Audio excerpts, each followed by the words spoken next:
আর আপনারা ভাবছেন এই ভাইপো অ্যান্ড কোম্পানি চিরদিন থাকবে না? বন্ধু, থাকবে না।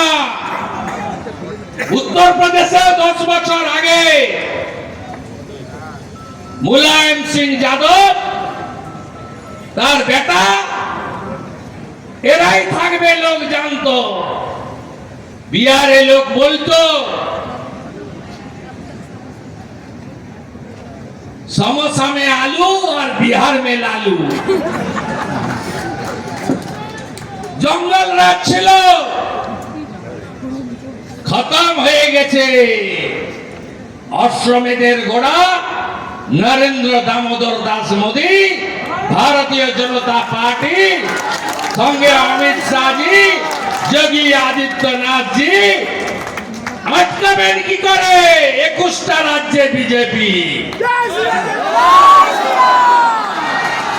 আমার গাড়ি ভাঙলেন। দিল্লিতে তো আপনাদের সাংসদরা যায়, আমরা এগুলো করি না। আমি যদি দিল্লি প্রদেশ বিজেপিকে বলি এই ভিডিওগুলো দেখিয়ে পার্লামেন্ট অব্দি যেতে পারবেন তো? আমরা করি না, করবো না ভাই, মিডিয়া চিন্তা নেই। আমি বলছি ধরে নেন। আরে আমরা তো সমুদ্র বিজেপি, একদম। আর তোমরা তো পচা ইন্দো পুকুর।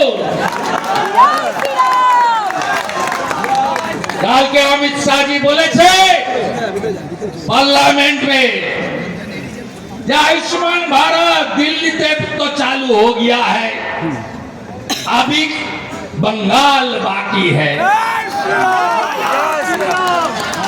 अगले साल बंगाल में भी हो जाएगा। কি করে হবে? আরে আমি তো পেরেছি। ভবানীপুর থেকে লিংড়ে লিংড়ে ওপারে গেছিল নদী পেরিয়ে। শুভেন্দুকে হারাবো, গদ্দার। আরে পৃথিবীর সবচেয়ে বড় গদ্দারের নাম হলো মমতা ব্যানার্জি। 98 সালে ফাউ ফাউ করে ঘুরতেন অটলজি, ভারত রত্ন, আমাদের সম্পদ আশ্রয় দিয়েছিল, নইলে তো রাস্তায় ঘুরছিলেন।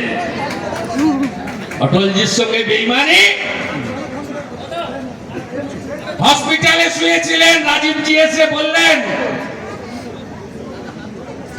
আপনাকে যুবনেত্রী করে দিলাম। রাজীবজির সঙ্গে বেইমানি করেছেন। তার সঙ্গে করেননি আপনি। আপনি গেলেন নন্দীগ্রামে, 26% মুসলিম ভোট, 65,000। তাহলে আমি তো 65,000 দিয়ে শুরু করব। শুভেন্দু তো 0 থেকে শুরু করবে। হারিয়ে দিলাম 1956 ভোটে। বলো আলো নিভিয়ে জিতেছে। তাহলে ঠিক আছে, মজা তোমাকে দেখাচ্ছি। 23-এর পঞ্চায়েত, 17টা গ্রাম পঞ্চায়েতের 11টা, 2টো ব্লক বিজেপি। 24-এর লোকসভা অভিজিৎ গাঙ্গুলি, আমি জিতেছি 2000-এ, অভিজিৎ বাবুকে লিড দিয়েছি 8,000।